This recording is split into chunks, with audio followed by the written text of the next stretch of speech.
네, 전일장 국내 증시 코스피와 코스닥 엇갈린 채로 거래를 마쳤습니다. 어제는 코스닥이 코스피보다 상대적으로 강한 모습으로 거래를 마쳤는데요.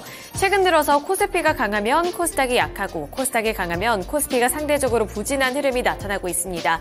그 가운데 어제는 코스닥 시장에서 투자금이 많이 들어온 종목들은 어떠한 종목들이었을지 거래대금을 기준으로 특징 종목들 함께 확인해 보도록 하겠습니다.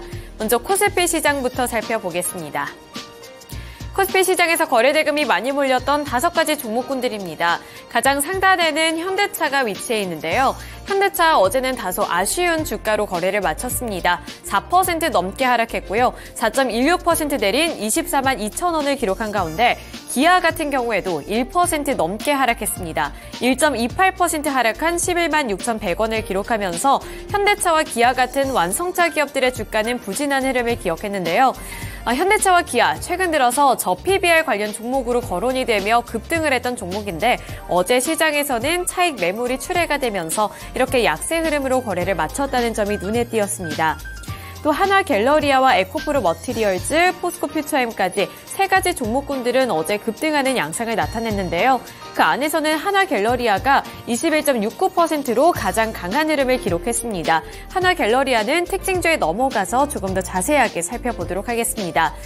코스닥으로 넘어가기 전에 포스코퓨처엠 같은 경우에는 2.7% 올랐는데요. 어제 일부 이렇게 소재 기업들이 상승부를 켜낸 가운데 포스코퓨처엠 같은 경우에는 강원 에너지와 함께 계약을 체결을 했다라는 소식도 한 번쯤은 살펴보실 필요가 있어 보입니다.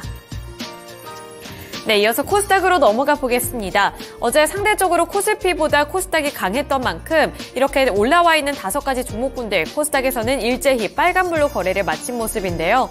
가장 상단에는 서남이 위치해 있고요. 29.79%로 상한가를 기록하며 1,500원의 종가를 기록했습니다. 어제는 다시 한번 초전호체 관련 종목들의 주가가 살아나는 흐름이 나타났는데 그 안에 서남도 상한가를 기록한 종목으로 거론이 되고 있다는 점 보시면 좋을 것 같고요. 아래로 솔브레인 홀딩스가 29.98%로 마찬가지로 상한가 기록해냈습니다. 미래 나노텍도 14.61% 상승한 19,380원을 기록하면서 견조한 주가 흐름을 기록했는데요. 이 2가지 종목들은 호실적이라는 공통점이 있었습니다. 이 공통점에 대해서는 마찬가지로 특징주에 넘어가서 조금 더 자세하게 다뤄보도록 하겠고요. 에코프로 BM이 어제 견조하게 흘러갔습니다. 3.89% 상승한 25만 3,500원을 기록한 가운데 인성정보가 2% 오른 5,610원의 종가를 형성했습니다. 네, 이렇게 코스피와 코스닥에서 주목을 받았던 거래대금이 많이 몰렸었던 종목군들 함께 살펴봤는데요. 이어서 특징 종목으로 넘어가 보겠습니다. 첫 번째 특징주 확인해 보시죠. 첫 번째 특징주로는 하나갤러리아를 살펴볼 텐데요. 어제 하나갤러리아가 20% 넘는 강세를 기록했고요. 1,666원의 종가를 형성했습니다. 이 하나갤러리아는 최근 들어서 투자 포인트가 굉장히 많이 나타나고 있는데요. 우선 첫 번째로는 저PBR 관련 종목으로 거론이 되고 있는 종목 중 하나입니다. 이 저PBR 관련 종목이라는 모멘텀이 있기 때문에 최근 들어서 주가 흐름이 상승 쪽으로 가고 있다는 점도 관전 포인트가 되겠고요. 하나그룹의 푸드테크 사업도 주가 상승의 원인이 되고 있다는 분석입니다. 김동선 하나갤러리아 부사장은 기술을 식품 산업에 적용을 하는 이 푸드테크를 미래 먹거리로 꼽기도 했는데요. 미국 유명 수제 햄버거 브랜드인 이 파이브가이즈의 한국 상륙을 주도한 데 이어서 신사업 핵심 키워드로 음식을 제시한 바 있습니다. 미국 소비자기술협회는 전 세계 푸드테크 시장 규모가 2027년까지는 약 3,420억 달러에 달할 것으로 추산을 했는데요. 이 외식업 관련 M&A 매물도 김동선 부사장이 직접 알아보고 다닌다는 소식까지 전해지면서 푸드테크 사업에 대한 기대감마저 높아지고 있는 상황입니다.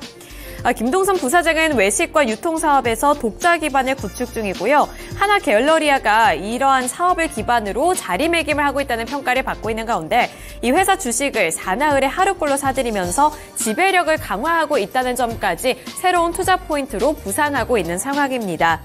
김동선 부사장은 지난해 4월부터 최근까지 하나갤러리아의 주식 338만 9,860주를 40억 원에 사들인 바가 있고요. 또 이에 따라서 보유 지분이 0%에서 1.72%로 늘어났다는 점도 확인을 해보셔야겠습니다. 작년 4월부터 이날까지 꾸준하게 매입을 하면서 보유 지분을 늘려가고 있다는 점도 긍정적인 투자 포인트로 짚히고 있고요. 앞으로 비상장사인 한화에너지 지분 25%를 유동화하는 데 힘을 쓸 것이라는 전망도 나오고 있는데 한화갤러리아 지분을 확대할 것이라는 전망까지 제시가 되면서 이쪽 한화갤러리아 쪽으로도 투자자들의 매수세가 큰 폭으로 들어왔습니다. 여러 가지 투자 포인트를 잡아드렸는데요. 한마디로 저PBR 그리고 푸드테크 사업 그리고 이 김동선 부사장의 지분 늘린다는 소식 이 세 가지가 가장 큰 투자 포인트가 되겠습니다. 네, 이어서 다음 특징 종목 확인해 보겠습니다. 다음으로는 서남을 살펴볼 텐데요. 전일 시장 초전도체 관련 종목들이 다시 한번 급등했다는 점 말씀을 드렸습니다. 사실 이 초전도체 테마라는 게 최근 들어서는 등락을 반복하고 있는 양상이 나타나고 있는데 어제는 다시 한번 강한 흐름을 기록했다는 점 눈여겨보시면 좋을 것 같고요.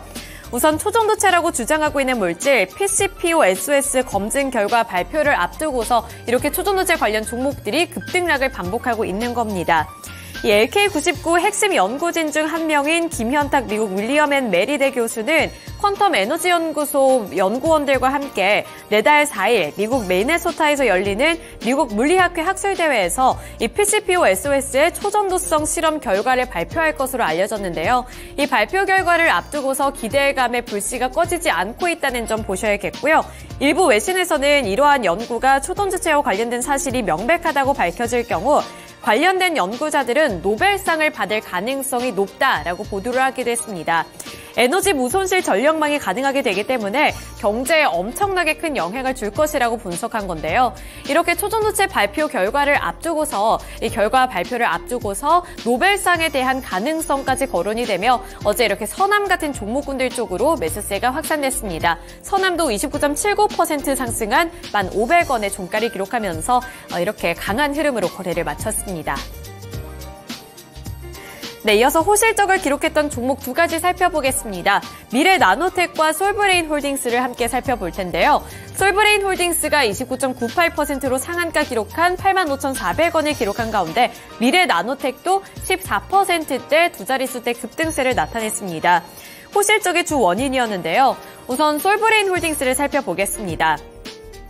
작년 실적이 굉장히 견조하게 나타나면서 투자 심리가 개선이 됐습니다. 우선 작년 실적을 공시했는데 솔브레인 홀딩스의 연결 기준 지난해 영업이익은 전년 대비 무려 69.81% 늘어난 1,245억 원으로 집계가 됐고요. 같은 기간 매출액의 경우 17.64% 증가하면서 6,648억 원으로 집계가 됐습니다. 순이익은 43.38% 증가한 854억 원으로 집계가 됐는데요. 이렇게 호실적을 기록했다는 소식과 함께 솔브레인 홀딩스 상한가 기록했습니다. 이어서 미래나노텍 살펴보겠습니다. 미래나노텍 같은 경우에도 공시를 통해 지난해 연결 기준 연간 매출액의 경우 41.6% 증가했다고 밝혔는데요. 매출액의 경우에는 6,943억 4,597만 원을 기록했다고 밝혔고요. 영업이익은 137억 5,999만 원으로 전년과 비교했을 때 41.9% 늘어난 수준을 나타냈습니다. 더불어 당기순이익 같은 경우에는 25억 7,547만 원을 기록하면서 흑자 전환에 성공한 건데요. 이렇게 마찬가지로 좋은 성적을 거뒀다는 공시 내용과 함께 투자자들의 매수세가 유입됐다는 점 보셔야겠습니다. 이번 호실적과 관련해서 회사는 2차 전지 사업 성장에 따라 매출액이 증가했다는 점을 짚어줬고요.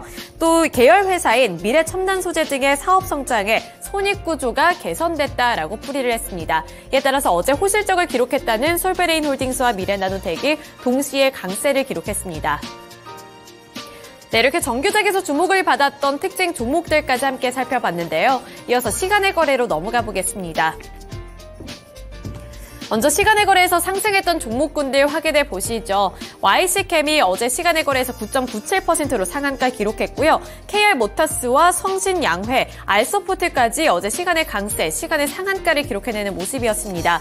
팅크웨어는 시간에서 7%대 강세 흐름 기록하면서 7.82% 상승한 17,100원을 기록해내는 모습이었는데요.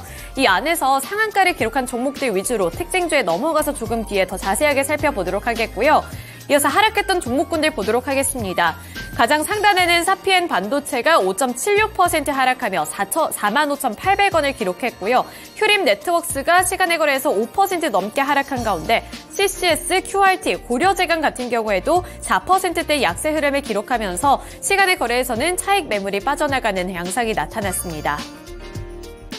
네, 이렇게 시간의 거래에서 상승했던 종목군들과 하락했던 종목군들 함께 살펴봤는데요. 이어서 특징 종목으로 넘어가 보겠습니다. 첫 번째 특징주로는 YC캠을 살펴볼 텐데요. 이 YC캠, HBM과 관련되어 있는 소식이 전해지면서 수혜주로 부각을 받았고 시간의 거래에서 다시 한번 상한가를 기록해내는 모습이었습니다. 한 언론 보도에 따르면 SK하이닉스가 오는 3월에 세계 최초로 5세대 HBM인 HBM3를 양산하겠다는 보도를 내놨는데요.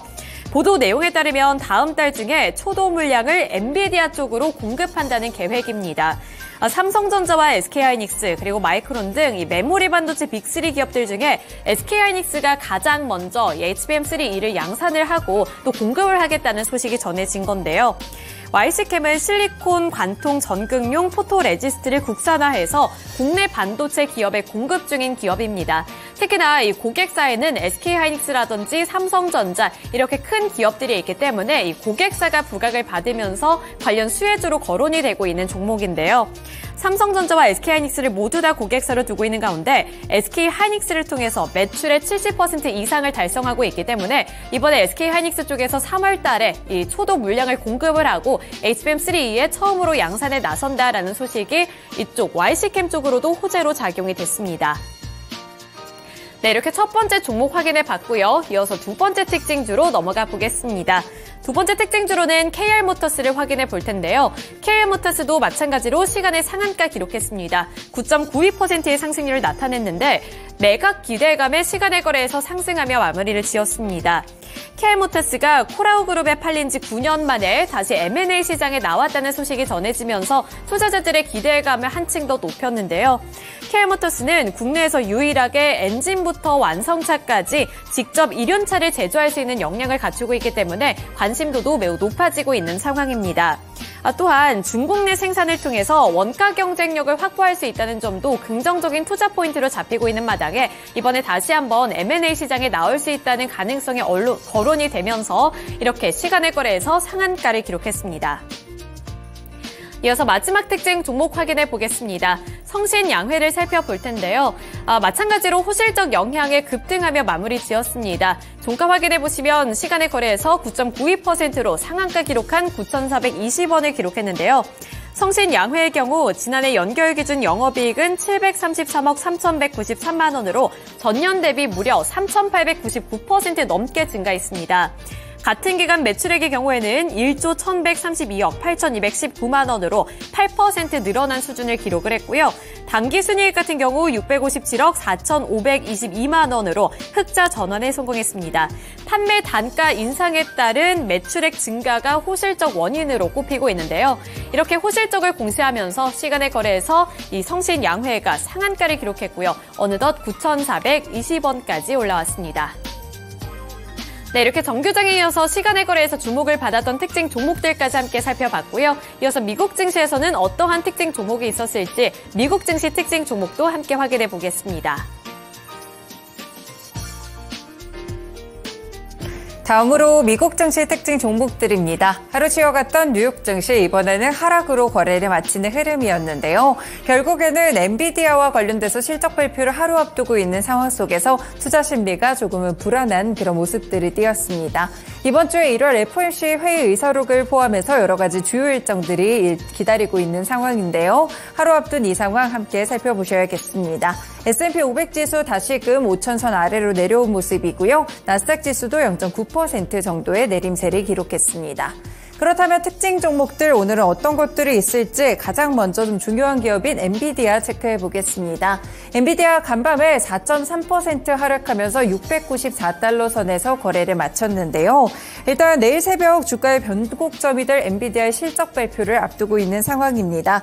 지난해 4분기 매출액이 전년 동기 대비 240% 증가한 206억 달러에 이르고 순이익은 7배 이상 급증하면서 105달러 정도를 기록할 것으로 지금 시장에서는 예상하고 있는데요. 올해 1분기 실적도 전년 동기 대비 200% 정도의 성장률이 예상됩니다. 프랭크 레이 HSBC 테크의 연구 책임자는 엔비디아가 다시 시장에 활력을 불어넣을 만큼 강력한 가이던스를 제시할 수 있을지 시장은 약간은 주저하고 있다라고 분석을 했습니다. 엔비디아 최근에 거래량도 상당히 많이 늘게 되면서 이 테슬라를 30거래일간 봤을 때 주식 거래량을 추월했다고 하는데요. 그만큼 지금 뉴욕 증시 안에서는 AI 시대의 강자 흐름이 좀 강해지는 흐름들이 나타나고 있습니다. 그렇다면 내일 실적 발표가 상당히 중요할 텐데요. 이를 앞두고 일단 AI 관련 종목들 일제 약세 흐름을 띄었습니다. 이렇게 엔비디아뿐 아니라 AMD까지 어제장에서는 4.7%의 하락세로 165달러 선에서 거래 마쳤습니다. 국내 종목들도 함께 연결해 보시죠. 네, 엔비디아와 관련된 종목들 살펴보실 수 있을 것 같은데요. 대체적으로 반도체 관련 종목들 AI 섹터에서 함께 살펴보실 수 있겠고요. 그 외에도 MDS 테크도 연동성이 상당합니다. 그렇기 때문에 오늘장 정규장의 흐름까지도 눈여겨보시길 바라겠습니다. 네, 두 번째 종목 보겠습니다. 간밤에 또 포드가 전기차 가격을 인하했다는 소식이 상당히 좀 큰 폭으로 작용을 했었는데요. 일단 포드가 전기차 주력 모델인 머스탱 마하 2의 가격을 굉장히 큰 폭으로 내렸습니다. 일단은 지난해 모델을 좀 한했는데요. 트림별로 적게는 3,100에서 많게는 8,100달러까지 인하를 했습니다. 그래서 이 차의 시작가가 종전에는 42,995달러였는데 39,895달러까지 상당 부분 낮아졌습니다. 포드는 이날 성명을 통해서 판매 성장과 고객 가치의 최적 조합을 달성하기 위해서 2023년형의 모델을 가격을 조정하겠다라고 밝혔는데요. 지금 블룸버그 측에서는 전기차 시장 전반의 수요 둔화 속에 지난달 포드의 전기차 판매가 11% 정도 감소를 했기 때문에 회사 측이 큰 폭의 가격 인하를 단행한 것으로 보고 있습니다. 지금 미국 내에서 판매 실적도 별로 좋지가 않은데요. 세금 공제를 좀 받지 못하게 되면서 이 판매량이 51%나 급감하는 그런 포드의 모습도 있었습니다.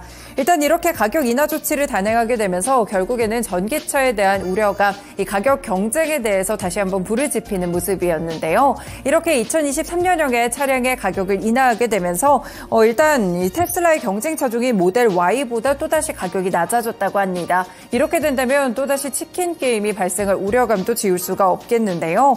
그리고 올해 나온 차종은 제외하고 지난해 차종만 가격 인하를 단행한 것을 봤을 때 결국에는 재고도 상당 부분 많이 쌓여있다라는 분석들도 있기 때문에요. 관련 종목들의 흐름도 체크를 해보셔야 될 것 같습니다. 그래서 그런지 이 전기차 시장 전반에 대한 우려감을 키웠던 포드의 이렇게 가격 인하 소식, 포드에는 큰 영향을 주지 못했는데요. 문제는 테슬라가 영향받았습니다. 3% 정도 하락하게 되면서 주가는 193달러 선으로 거래를 마쳤습니다.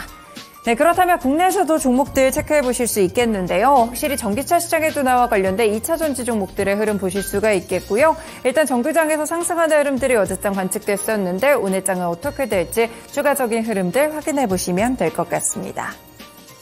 마지막으로 실적 발표했던 세 번째 기업 보겠습니다. 월마트입니다. 월마트 3% 오르면서 175달러 선에서 거래에 마쳤는데요. 일단 지난 4분기에 전년 동기 대비 5.7% 매출액 증가하면서 1,734억 달러를 기록했고요. 주당 조정 순이익도 1.8달러를 기록하게 되면서 일제히 컨센서스를 웃도는 실적을 발표하게 됐습니다. 미국 매장에서 전년 동기 대비 소매의 핵심 지표라고 볼 수 있는 동일 매장 매출이 큰 폭으로 증가했다고 하고요. 분석가들의 예상치가 3.1%였기 때문에 이를 0.9%포인트 큰 폭으로 웃돌기도 했습니다. 일단 1분기에도 순매출이 3에서 4% 정도 증가할 것이라고 봤고요. 주당 조정순이익은 6.7에서 7.12달러 사이로 전문가들이 봤던 7.06달러에 부합하는 수치가 나왔습니다. 그리고 이번에 광고 사업을 확대하기 위한 전략으로 스마트 TV 업체 BGO를 3조 원에 인수했다는 소식도 밝혔고요. 이와 더불어 배당도 9% 정도 더 인상을 했습니다. 10년 가운데 가장 큰 규모의 인상이었다는 점 체크를 해볼 수 있겠는데요. 실적 호조와 더불어서 이렇게 주주환원 정책도 강력하게 발표하고 인수 소식까지 전반적으로 주가를 끌어올렸습니다. 네, 국내 유통업체들 주가 보겠습니다. 이마트, 롯데쇼핑 같은 종목들 체크해 보실 수 있겠는데요. 국내 종목들에 대한 연동성이라기보다는 사업 내용들과 더불어 국내 종목들의 실적도 함께 확인해 보시면 좋을 것 같습니다. 네, 이렇게 미국 증시 종목들 국내 증시로 함께 연결해 드렸습니다. 지금까지 증권통투자 업데이트였습니다.